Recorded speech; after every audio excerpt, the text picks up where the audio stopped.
Bueno, buenas noches para todos. Vamos a hablar, esta noche nos toca el tema el mal y el remedio. ¿Y de dónde lo vamos a hacer? El Evangelio según el Espiritismo, capítulo 5, ítems 4 al 9. Vamos a hablar del mal, ¿no? Cuando nos referimos al mal, ¿de qué estamos hablando? ¿Qué es el mal, no? El mal se refiere a los sufrimientos, aquello que no es bonito, cuando tenemos que vivirlo. ¿Y por qué vivimos el mal? Porque aún nosotros estamos viviendo en fases primitivas. Todavía somos más primitivos que maduros espiritualmente. Todavía no tenemos el equilibrio necesario para enfrentar nuestra evolución, este proceso evolutivo que es para el cual venimos a la Tierra, ¿no? Entonces, este sufrimiento nos arrastra a veces de manera penosa, dolorosa. ¿Por qué? Porque necesitamos avanzar más intelectualmente y también moralmente. Entonces vamos a ver ahora a qué se refiere con el remedio, el Evangelio según el Espiritismo, ¿no? Entonces vemos aquí las dos opciones. Tenemos la opción del mal, que es el camino que nos da infelicidad, como está en esta imagen, ¿no? Todo triste, feo, no bonito. Y tenemos la imagen del bien.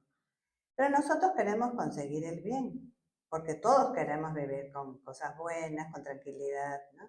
Sin embargo, ¿cómo vamos a conseguir ese remedio para nuestros sufrimientos? Porque hoy el tema es el mal y el remedio. ¿Cómo podemos conseguir el bien? ¿Con qué remedio? Siguiendo las prácticas del Evangelio. Pero para seguir las prácticas del Evangelio necesitamos de algo muy importante. Cuando uno pregunta, ¿cuál es el remedio de nuestros males? Decimos de todo, decimos el amor, la esperanza, la caridad, pero ¿cuál será el remedio realmente importante para que podamos lograr aquello que nos proponemos, ¿no? Y ese remedio es la fe. Porque, ¿cómo lo vamos a conseguir? Entendiendo el porqué de lo que nos ocurre, ¿no? Ese es nuestro remedio, porque nos da la fe que no duda, la fe que nos asegura que hoy reparamos y vivimos las consecuencias de nuestro ayer equivocado, porque sabemos que Dios nos ama y que su evangelio es el camino más seguro para tener resignación, porque en estos momentos necesitamos tener resignación con todo lo que vemos. ¿Y por qué pasan estas cosas? ¿Por qué vivimos todavía en un mundo difícil? ¿No? Porque uno diría, ay, ¿hasta cuándo voy a sufrir? ¿Por qué vivo dificultades? ¿Por qué lo que veo a mi alrededor es tan complicado? Porque todavía estamos en un planeta de pruebas y expiaciones. La Tierra no es un mundo feliz. La Tierra está en su proceso. En ella nadie consigue evitar el sufrimiento y ser una excepción. A veces uno dice, ¿por qué sufro? Porque lo necesito. ¿Y por qué no sufro también el otro? Todos sufrimos. Y no quiere decir que seamos negativos, sino que simplemente son consecuencias de nuestros errores. Entonces, hay personas que creen que porque poseen grandes fortunas son muy felices y no son inmunes al sufrimiento, pero no es así. Desde el más rico hasta el más pobre pasan por pruebas, ¿no?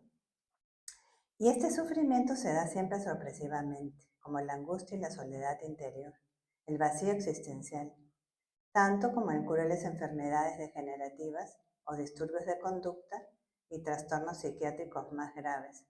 Pero tenemos la esperanza de que este mundo, que todavía es de pruebas y expiaciones, ya está en la gran transición planetaria hacia un mundo de regeneración, donde va a haber más bien que mal, porque ahora ¿qué es lo que predomina?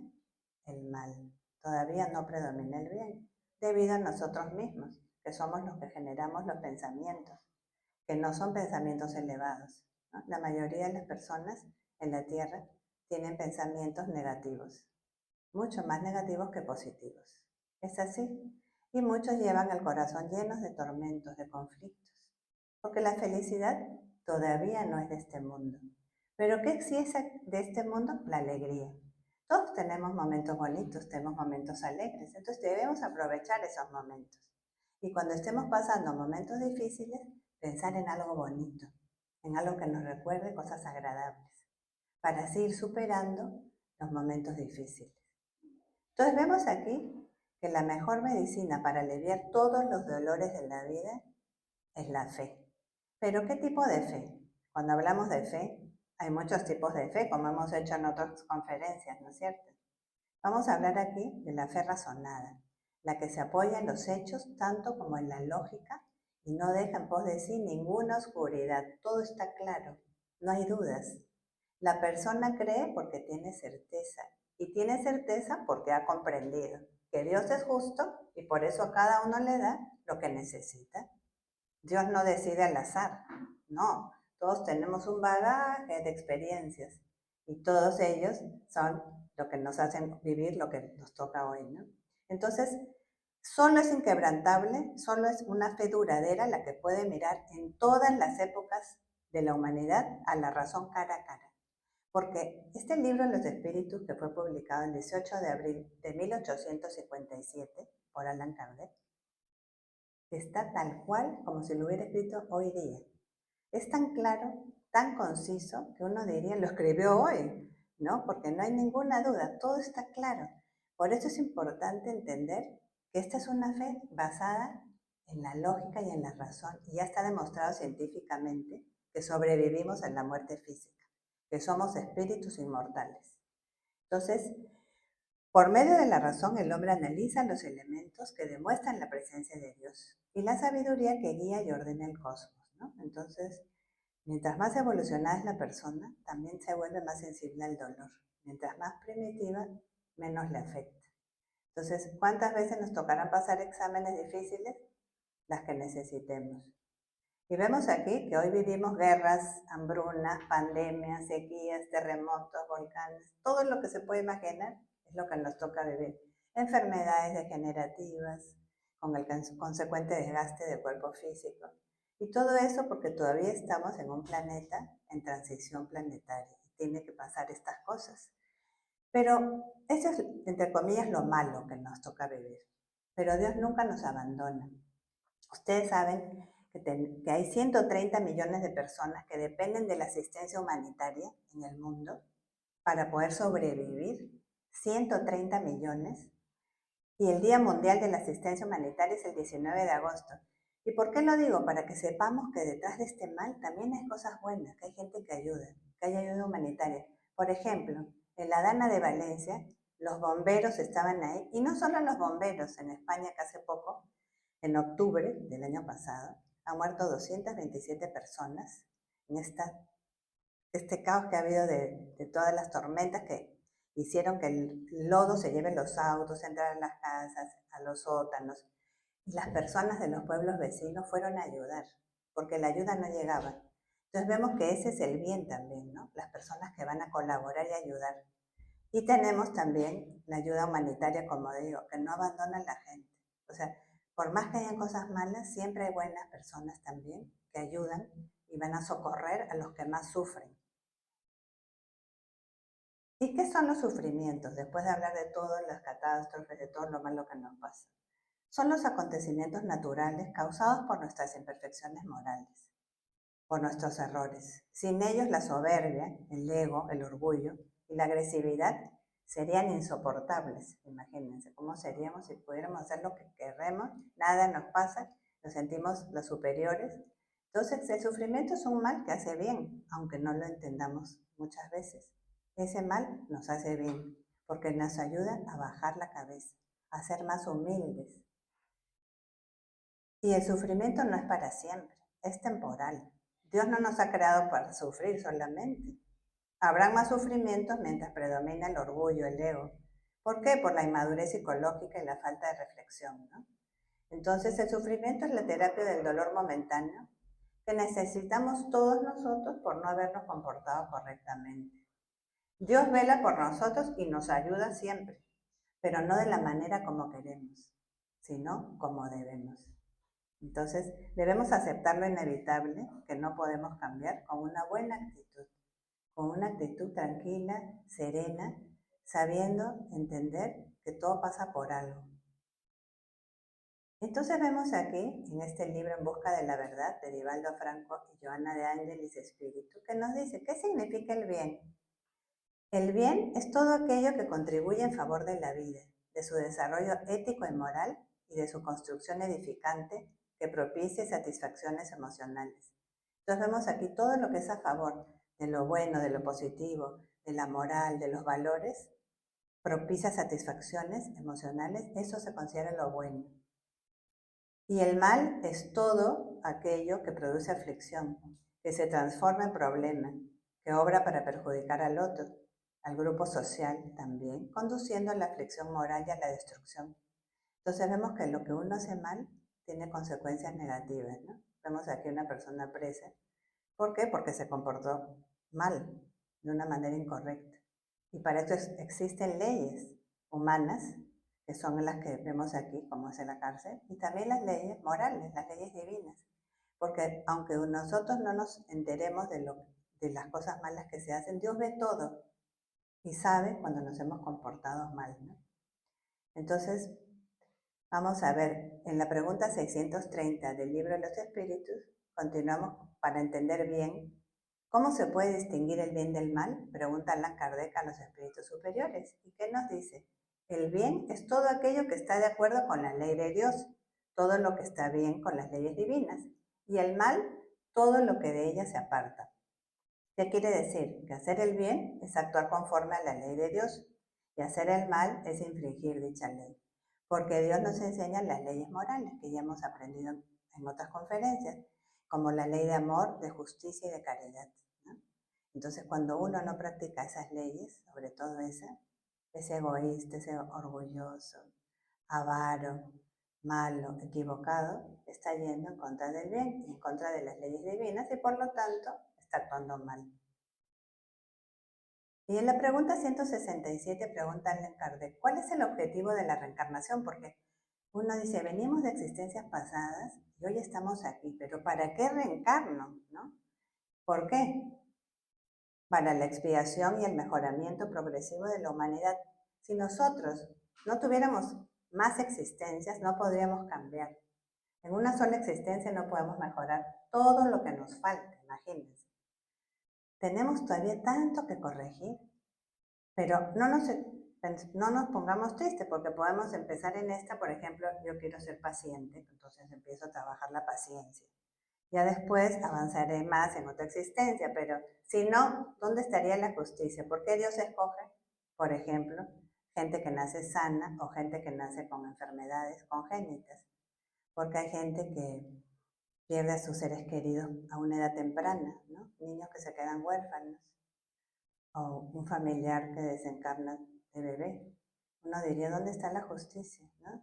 Pero es a través de las reencarnaciones que el espíritu aprende a entender lo que lo ayuda a evolucionar y así también puede identificar lo que lo retrasa, ¿no? Entonces nadie escapa a las consecuencias de las faltas, nadie. Entonces, ¿cuál es el origen de las aflicciones que suceden en nuestra vida? Tienen dos orígenes bien diferentes. Unas tienen su origen en la vida actual y otras en existencias pasadas. Por ejemplo, ¿no? Vemos aquí a esta persona que tiene un accidente y que ha atropellado a un ciclista. ¿Por qué? Probablemente porque había bebido alcohol y ha ocasionado por su irresponsabilidad e imprudencia este accidente donde ha podido también matar a alguien, ¿no? Hay personas que matan porque están conduciendo drogados, porque están bebidos. Entonces, eso es su consecuencia por su mal actuar en esta existencia.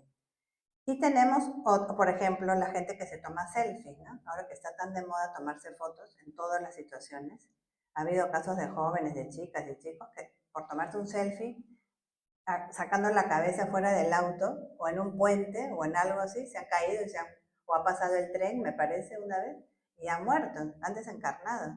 Entonces, debemos tener mucho cuidado. Y, por ejemplo, también tenemos aquí otro origen de nuestros errores es la contaminación del planeta. El ejemplo del plástico, por ejemplo. Hay 5 islas de basura formadas en su gran mayoría por microplásticos. 2 en el Pacífico, 2 en el Atlántico y 1 en el Índico. Entonces, ¿cómo están nuestros animales? ¿Cómo está el mar? Por nosotros, que somos irresponsables muchas veces y no cuidamos nuestro medio ambiente. Entonces, lógicamente, la Tierra sufre, ¿no? Entonces, tenemos que ser conscientes de cuidar nuestro medio ambiente, nuestro planeta Tierra, que nos permite vivir aquí. Cuidémoslo. Cuidemos todo lo que nos rodea, la naturaleza, las plantas, los animales. Nuestra tierra no es un basurero. Cuidemos y respetémosla. Y otros sufrimientos tienen su origen en existencias pasadas, ¿no? Como dijimos antes, ¿por qué a mí me toca nacer en ese pueblo, en Valencia, por ejemplo, donde va a desencarnar mi familia o desencarno yo? Porque justo vivo ahí y estoy en ese momento. No es la casualidad la que me puso en ese lugar, es porque tenía que estar ahí, porque tenía que reparar de esa manera, aunque sea dolorosa. O por qué trabajo, por ejemplo, con un jefe tan difícil. No consigo otro trabajo y me toca uno dificilísimo, que me trata mal, que me exige mucho. ¿Por qué? Porque yo seguramente fui una persona también así. Fui autoritaria, fui dura con mis empleados y hoy me toca recibir lo que hice. ¿Por qué? Por la ley de causa y efecto. Lo que yo hago tiene consecuencias. Si hago cosas buenas, cosecharé cosas buenas. Pero si me porto mal, ¿qué voy a cosechar? Cosas negativas. Así es. Entonces, no culpemos a nadie de lo que vivimos. Somos nosotros mismos los que heredamos nuestros errores. Pero somos nosotros los que escogemos nuestras pruebas. ¿Será siempre así? Cuando es posible, escogemos las pruebas que vamos a pasar, cuando tenemos la capacidad de decidir, a fin de corregir nuestras faltas. En caso de no poder hacerlo, somos ayudados por los buenos y los espíritus benefactores. Entonces, por ejemplo, yo aquí no digo, a ver, estoy en el mundo espiritual, planeando mi reencarnación con los guías que me ayudan y vemos que necesito vivir, qué experiencia tengo que pasar, elijo si puedo, si tengo la capacidad, pero si no, ellos me ayudan a mí a decidir, porque saben.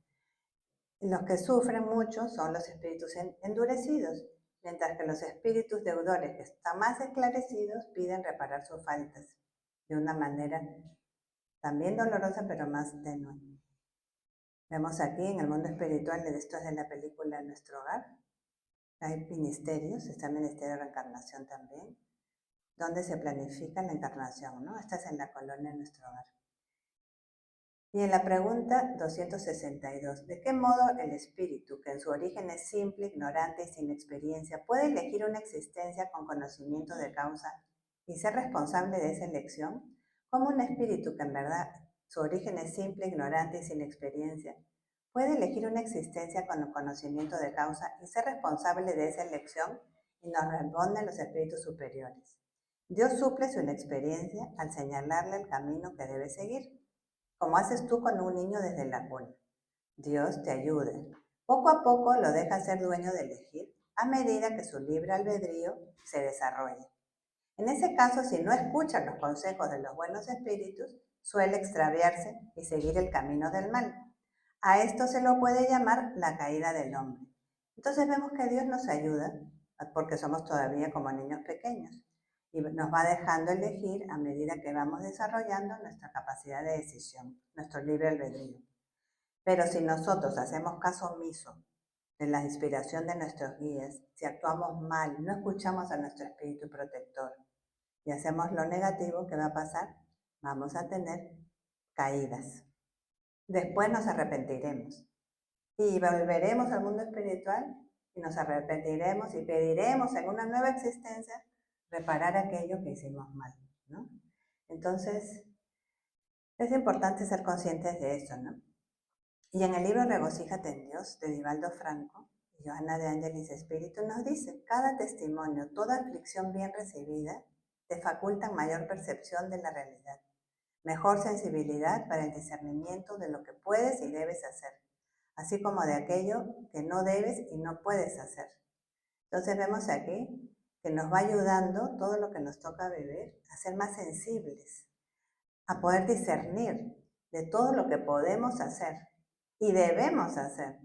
Y a veces hay cosas que no debemos, igual las hacemos, ¿no? Entonces, salgamos de la autocompasión, de la queja, de la autopunición y del conflicto y aspiremos a la luz y el oxígeno divino que nos darán sentido a la existencia. Muchas veces nos sentimos, ay, pobre de mí, ¿cómo vivo estas cosas? ¿Por qué a mí? Me quejo con las demás personas, me lamento de lo que vivo, me autocastigo, vivo conflictuada, atormentada, ¿no? Como persona. Y ahí dice que no, que salgamos de eso. Ya es momento de empezar una vida positiva, optimista, porque estamos hoy aquí y entendamos que sufrimos, ¿por qué? Por las faltas cometidas en esta o en otra existencia, como vimos antes, ¿no? Por la acción de causa y efecto, que vivimos lo que hicimos sufrir a los otros. Por no entender todavía la ley de amor que Jesús nos vino a enseñar hace más de 2000 años, pero todavía nos cuesta comprenderla. ¿Y cuál es la finalidad del sufrimiento? Advertirnos de los errores. Si sigues haciendo eso, te va a ir mal. Aprender de la experiencia para no repetirlos. Si esto me sale mal porque lo hice de una manera equivocada, no lo vuelvo a hacer así. Busco otra manera de hacerlo bien. Nos ayuda a poder diferenciar entre el bien y el mal. Nos ayuda a darnos cuenta de la necesidad de mejorar. Porque así poco a poco vamos aprendiendo, ¿no? Y en la pregunta 264 pregunta Kardec, ¿qué es lo que dirige al espíritu en la elección de las pruebas que desea sufrir? ¿Por qué escojo yo ser rico, ser pobre? ¿En base a qué? El espíritu elige las pruebas que pueden ser para él una expiación por la naturaleza de su falta. Si se equivocó mucho, expía, ¿no? Que es mucho más fuerte la expiación que una prueba, y que lo hacen adelantar más deprisa cuando escoge ese tipo de prueba. Algunos se imponen una vida de miseria y de privaciones para tratar de soportarla con valor. Otros quieren probarse mediante las tentaciones de la fortuna y el poder, que son mucho más peligrosas, por el abuso y el mal uso que se puede hacer de ellos, así como por las pasiones malas que fomentan. A veces la gente cree que es peor ser pobre, pero no, porque con el dinero hay más tentaciones, con la fortuna, y es más fácil que las personas se pierdan, ¿no? En el camino del vicio, del egoísmo, de la soberbia, del orgullo. Suele pasarnos mucho. Entonces, vamos a ver, por ejemplo, personas que eligen el bien a pesar del mal que han vivido, ¿no? Tenemos aquí el ejemplo de esta señora Eva Moses Corp, que es una romana estadounidense que sobrevivió a los experimentos del médico de la SS Joseph Mengele en Auschwitz. Ella tenía a su hermana gemela y les hicieron pruebas, ¿no? En esa época. Pero ella, ¿qué hizo? Ella lo perdonó a este médico, perdonó a los nazis y se sintió en paz al escoger renunciar a su ira y a su resentimiento. Su elección no eliminó su sufrimiento, eso no. Y tampoco revertió la muerte de sus padres en la cámara de gas, no. Pero sin embargo ella se sintió en paz consigo misma porque sabe que nuestro perdón no renuncia a la justicia, la deja en manos de Dios, porque es así. Nosotros no debemos vengarnos nunca, dejémosle a Dios todo porque Dios ve las cosas. Y este otro caso importante también, porque acá tenemos a una señora que fue ayudada por un empresario británico. Ella se llama Vera Diamantova. En esta foto de la izquierda tiene 11 años. Es una escritora checo-británica. Y fue una de las hijas de Winton, llamada así porque Nicholas Winton, este señor, rescató a casi 700 niños en la época de los nazis. Los salvó. Los sacó en tren y los salvó. Ella, cuando la rescató, tenía 11 años. Y hoy está aquí con él, este señor, Winton, salvó a estos niños que hoy son adultos. Le hicieron un homenaje que él no se esperaba. Cuando se levantaron en el auditorio, todos esos señores y señoras que estaban ahí fueron niños salvados por él. Y el mensaje el hijo de este señor dice el mensaje de su padre al morir, ¿no? Lo que dijo a su padre fue animar a la gente para que marque la diferencia en vez de esperar a que algo pase o esperar a que otra persona lo haga. Este señor, es verdad lo que dijo, ¿no? Animémonos a marcar la diferencia en nuestras vidas. Muchas veces esperamos que algo pase, nos quedamos así, sin hacer nada. Pero ¿por qué vamos a esperar a que otras personas sean buenas, caritativas, hagan el bien? ¿Por qué? Tenemos que empezar nosotros a ser como ese señor.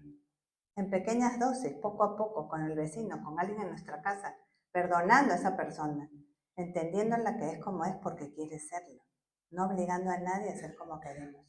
Entonces, qué bonito ejemplo, ¿no? De este señor, que ni siquiera sabía que todos esos adultos que estaban ahí eran los hijos rescatados, los niños rescatados por él. Hay una película muy linda sobre él también. El hecho de no hacer el mal se confunde con un gran bien. cuando en verdad no hacer el bien constituye un tremendo mal, porque no basta con dejar de practicar el mal. La verdad es que muchas veces dicen, yo no hago nada malo, y ya con eso las personas se sienten satisfechas. Pero ¿cuánto de bueno hacemos? Como vimos anteriormente, ¿no? En el otro caso, ¿hacemos lo suficiente? Porque muchas veces podemos hacer más y no lo hacemos. ¿Y qué dijo Jesús sabiamente? ¿Ves lo que quisierais que se os hiciese o no se os hiciese? Todo se basa en eso, no os equivocaréis. Hacer a los demás lo que quisiéramos que nos hagan a nosotros, porque no nos debemos cansar de hacer el bien, siempre el bien, en lo que sea, en cualquier momento de nuestras vidas hagamos el bien. Y en el libro Victoria sobre la depresión nos dice Joana de Ángelis con Divaldo Franco, reflexiona sobre el mensaje que el dolor te ofrece e interiorízalo para que se transforme en sendero de luz en tu mundo íntimo. Convive con él, con el dolor, sin desesperarte, diluyéndolo en la esperanza de la liberación, rescatando viejos compromisos infelices e inconclusos en tu contabilidad moral. La existencia es un viaje que parte de la sombra en dirección a la luz. El dolor nos ofrece muchas cosas. Nos ofrece reflexionar, ayudarnos a suavizar nuestro carácter, ayudarnos a mejorar, entendiendo que no pasamos por la vida sin él porque lo necesitamos. Pero en lugar de verlo como un enemigo, veámoslo como un amigo que nos sirve para ser mejores. Y nunca perdamos la esperanza, nunca, porque sabemos que detrás de ese mal hay un gran bien que por venir, porque Dios nos ama y nos va a rescatar hacia la luz. Miren ustedes a Jesús. Él experimentó la incomprensión, la perversidad, la ingratitud y el abandono de aquellos a los cuales mucho amaba, pero permaneció fiel, dedicado al rebaño que eligió y que intentó reunir para conducirnos al reino de Dios. Fue el ejemplo máximo que tenemos conocido de testimonios de amor, de fidelidad al bien, de perseverancia en los propósitos que lo trajeron a la tierra. Entonces, ¿cómo somos nosotros? ¿Tenemos suficiente fe? Ya finalizando, ¿elegimos el mal o el bien? Entonces, creo que todos los que estamos hoy aquí queremos el bien. Por eso es importante tener valentía, demostrar nuestra fe en todos los momentos de nuestra vida. Nunca la perdamos, porque todos tenemos esta fe razonada que nos da el espiritismo, que tiene una base sólida y que nos ayuda a creer porque entendemos y sabemos que es cierto todo lo que vivimos. Entonces, por su tiempo, les agradecemos. Muchas gracias.